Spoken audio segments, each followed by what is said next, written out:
Yani solnishli panellarimizni teyini karkasini profil bilan listdan ishlangan. Bunda klasini topish kerak bo'ladi. Har bir profil listni uchburchak shaklda. Uchburchak shaklda bo'lganda har xil shakl o'lchamlari bor. Yana 315, 317, 367. Shu o'lchamlardan kvadratini chiqarish kerak bo'ladi. Buning uchun ko'p vaqt ketadi. Men shuni aniqlashtirish uchun qurilish sohasida yana sun'iy intellektni foydasini ko'rib o'tamiz hozir.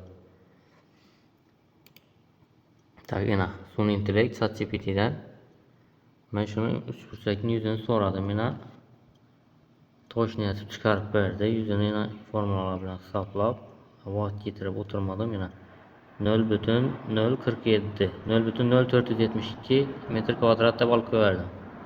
Keyin ikkinchi, uchinchi, yana 1, 2, 3 list bor bu yerda. Keyin bunda kichkina listlarimiz ham bor. Bu yerda bularni ham kvadratini chiqarish kerak bo'ladi.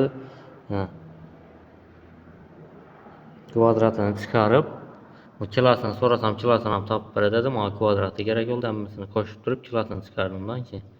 Bundan hozir ChatGPT'dan shu profillarimizni klasini ham chiqarib olsa bo'ladi. Masalan, 150lik profil. Shuni klasi 150lik, qalinligi 3 mm. Masalan, 10 metr profilimiz necha kilo bo'ladi deb so'rasak ham chiqarib beradi buni. Hozir 150lik profilimizni 10 metrini kilogrammini chiqarib berdi bizga. Hajmi, kesimini hamma o'zini hisoblaydi. Oxirida bizga kilosini chiqarib berdi. 67-82 kilo bo'ladi ekan 150lik profilimiz 10 metr.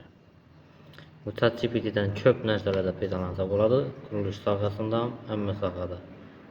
Qurilish sohasida ham hisob-kitobni osonlashtirib beradi buni.